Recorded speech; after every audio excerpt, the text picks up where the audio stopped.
Today, in this video, we have the Schecter Hellraiser. This is a guitar that I borrowed from a friend. If you haven't noticed the pattern, I'm borrowing some guitars from a bunch of people because I have this new thing that I'm calling Sonic Canvas, which is where I photograph guitars and musical instruments and all kinds of stuff in a colorful and cool way, I guess. So if you haven't seen it, then go check it out. What I do is I borrow instruments and, meanwhile I can test them out and make a little video to show you guys what the guitar or whatever sounds and looks like. It is a Korean made Schecter Hellraiser in this really cool kind of like purple something with like lots of really cool decorations. So I'll show you some close-ups of it. It features EMG pickups. They are active. I don't know if they are the 81 and 85 or something different. Well, doesn't really matter that much. The build construction is really good. It's so solid, it's so smooth. Everything is like super glossy and just really nice. It kind of reminds me a bit of an old Pollard Smith that I used to have. Not the same, but close, quite close. Since it's a borrowed guitar, I'm not going to be changing anything. I'm just playing it the way it is. For my taste, the action is quite high. It's like way too high for my preference, but I'll just work with it. Let's check out some tones.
So the guitar feels really nice. I bet if I were to, well, I'm not gonna, but if I were to lower the action just a little bit more, maybe take the pickups and move them slightly further away from the strings, it would be an amazing guitar to play because it feels so solid and nice. It's got some really nice locking tuners. They tune really well. Everything is super solid and stable. It's just a straight up rock guitar, I think. So I think we should go to some more overdriven tones. So we're playing through this JCM 800 rig preset that I made for the Quad Cortex. It's got scenes, so you can go anywhere from like clean up to really high gain stuff and anywhere in between. So let's go for a little bit more crunch.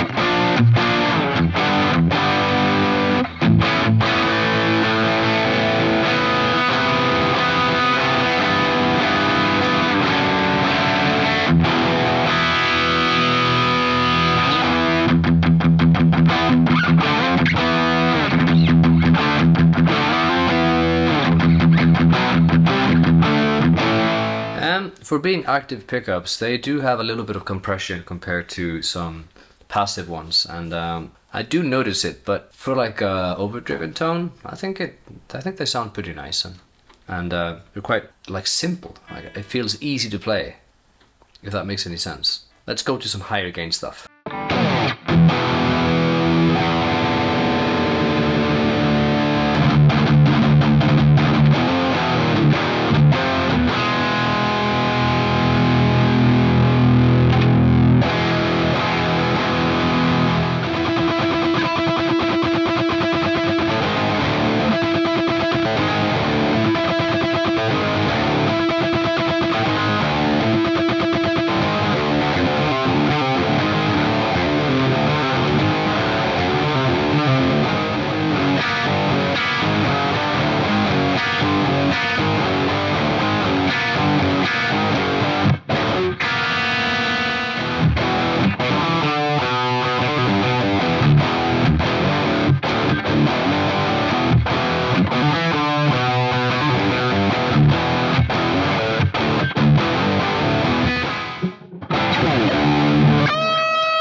I'm trying out this other rig preset that I made with the Friedman amp. So we've got some high gain stuff here. It's a bit different than the JCM 800, even though they're both kind of like Marshall type amps.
What a fun guitar to play. It's so solid. It's so solid. It's like a really good rhythm guitar. Again, my preference with the action is it should be a little bit lower. Maybe the strings could be like a little bit thinner, but because it's very stiff, everything's very, very stiff. So in terms of like, you know, any kind of like lead playing, I feel that the strings are a bit too far away and they're a bit too, I have to dig a bit more into them. But as a rhythm guitar, super solid. Really nice. The pickups are quite hot in my opinion. I'm running these presets that I made, and I've noticed that even like the clean stuff is distorting a bit more than normally. So these pickups are quite hot, but they're tight. Like the rhythm stuff, as you can hear with all the palm muting and all that stuff, it's really tight. All in all, I think it's a cool guitar. It looks nice. Yeah, it's a beautifully built guitar. I enjoyed borrowing it, photographing it, stay tuned for that. And I enjoyed playing it. With a little bit of tweaking, I would honestly probably even like to have it myself. Yeah, so stay tuned for the next video. See you then.